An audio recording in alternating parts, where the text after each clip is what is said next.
Bonjour, ravi de vous accueillir dans ce nouveau module de Turf Actu, composé d'un retour sur les victoires des régionaux, d'un point sur la réunion de Wissembourg, d'un portrait d'Étienne et Véronique Cournot, des éleveurs dans l'âme, du programme qui nous attend ce dimanche à Nancy avec les infos des pros.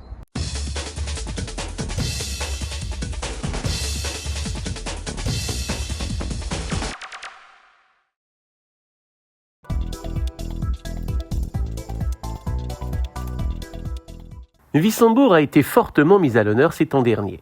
Le 1er mai, le redoutable tandem Jérémy Bossert-Kevin Braille a mené au succès River Lily. 6 longueurs ont sanctionné sa supériorité au passage du poteau. En 5 sorties sur l'hippodrome de la Hart, River Lily a remporté 2 courses et n'a jamais fini plus loin que 5e. Autre permis d'entraîner alsacien exerçant sur place, Nathalie Vassutek s'illustre quelques jours plus tôt avec Sémillante.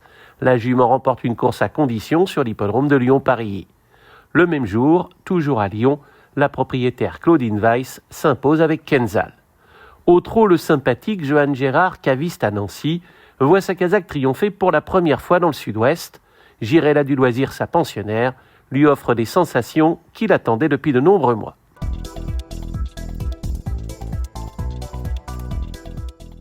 Châlons-en-Champagne a ouvert ses portes récemment. Le public a répondu présent. Il faut dire que la réunion avait attiré de nombreux partants et le temps s'est avéré plutôt clément. L'hippodrome dispose en 2024 de 5 réunions. La prochaine est prévue le mercredi 8 mai. À noter que ce jour-là, Strasbourg accueille des galopeurs. Wissembourg n'a pas son pareil pour attirer du monde. 2217 entrées ont été vendues ce 1er mai et on a dénombré plus de 3500 personnes sur le site. Avec une telle affluence, rien de plus logique que des chiffres d'enjeux records ont été enregistrés, avec 85 000 € collectés. Outre les compétitions très âprement disputées, le programme côté coulisses était particulièrement attractif. Les enfants ont pleinement profité des jeux en extérieur, les parents ont apprécié l'exposition de voitures anciennes, ils ont pu observer à loisir les compétiteurs au rond de présentation, en action durant les courses et à leur retour aux balances, et surtout, ils ont afflué pour se délecter des glaces et des rafraîchissements mis à leur disposition. Personne n'a été oublié, pas même nos amis les chiens.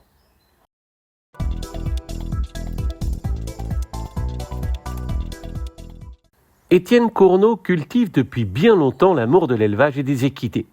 Rien d'étonnant, le personnage a constamment vécu à proximité des chevaux. Son père et son grand-père ont dirigé le haras de Rosières-aux-Salines. À 30 ans, Étienne et son épouse Véronique, passionnés d'équitation, s'installent dans un endroit improbable à proximité de Nancy, derrière la zone industrielle de Fléville. Composé d'une centaine d'hectares consacrés aux bovins, le site abrite une maison en ruine, dépourvue d'eau et d'électricité. Il n'existe pas de chemin et les prés ne sont pas clôturés. C'est là, sur cette propriété connue sous le nom de Bedon, qu'Étienne et Véronique vont démarrer leur élevage. On est arrivé ici en 1981. On avait essentiellement à ce moment-là des vaches et 2-3 chevaux, jusqu'en 2000 à peu près. Donc petit à petit, on a construit des box, on a diminué les vaches et augmenté le nombre de chevaux, à la fois dans le cadre de l'élevage, que ce soit des chevaux de concours hippique et quelques chevaux de course, et dans l'activité également, travail des chevaux, propriétaires et chevaux au parc, à la fois en retraite ou lors en formation. Alors, on a eu des réussites à la fois en concours hippique et à la fois dans les courses, essentiellement au niveau régional, avec quelques chevaux de concours hippiques qui ont été vendus à l'international et qui ont fait des concours internationaux. Et dans les courses, c'est surtout au niveau régional, avec des places à Hauteuil, à Clairefontaine, uniquement en obstacle. Au niveau course, on n'a jamais eu de chevaux plats, jamais. Les chevaux les plus marquants, ça a été toute la série des poulains d'Elbel qu'on avait avec Gérard-Paul Lévy. Hypercuite de Bédon, Taustic de Bédon, ensuite on a eu Alcover qui a produit à la fois en concours hippique, quand elle est devenue poulinière, à la fois en concours hippique et à la fois en course. Et après on avait racheté la souche d'Elbel, et qui c'est actuellement la poulinière, l'origine de la poulinière de course qu'on a. Les chevaux de course, bon, ils sont débourrés ici. Ils partent à l'entraînement ou en pré-entraînement ou en entraînement à l'âge de 3 ans à peu près. Pas avant, puisque c'est des chevaux, c'est des AQPS, là, on n'a pas de chevaux de pur sang. 3 ans, 4 ans, ils vont chez les entraîneurs. L'entraîneur actuel, c'est Alexis Acker. Les chevaux de concours sont débourrés ici on les débourre en fin d'année de 2 ans, un petit pré-débourrage, on les reprend à 3 ans. À partir de 3 ans, ils commencent à travailler. Donc on commence à les travailler sur l'obstacle, puisque c'est tous des chevaux d'obstacle, concours épique, je parle.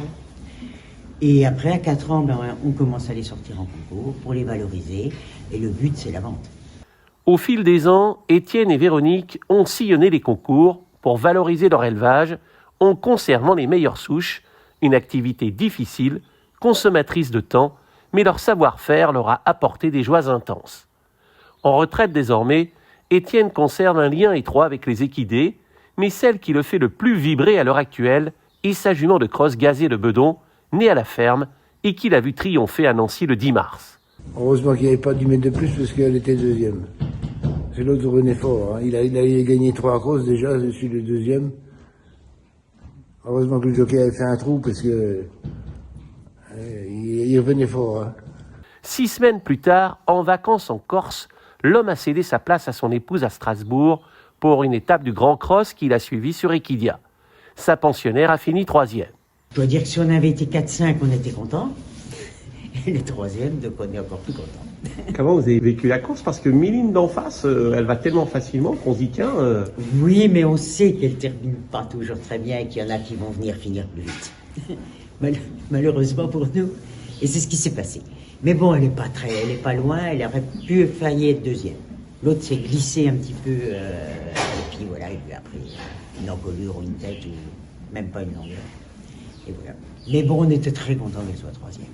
Si Étienne et son épouse passent gentiment la main à leur nièce, le feu sacré les anime toujours et encore.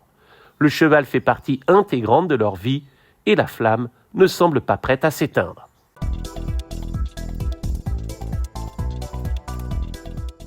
Un réunion premium réservé aux galopeurs ce dimanche à Nancy. La première course est prévue vers 10h20, la dernière vers 13h55.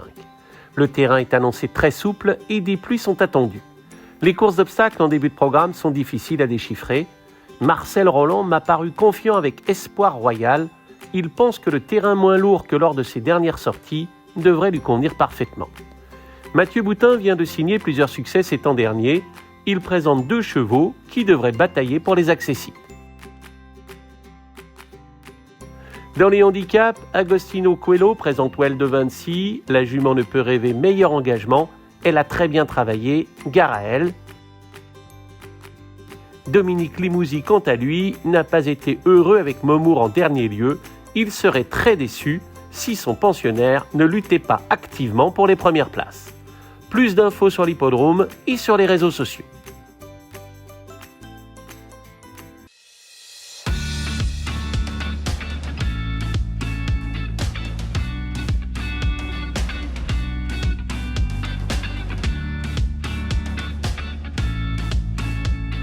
Merci de nous avoir suivis. Vous n'êtes peut-être pas encore abonné, c'est le moment de le faire, c'est simple et gratuit. Il vous suffit de cliquer sur le bouton du bas. À très vite dans Carfactu.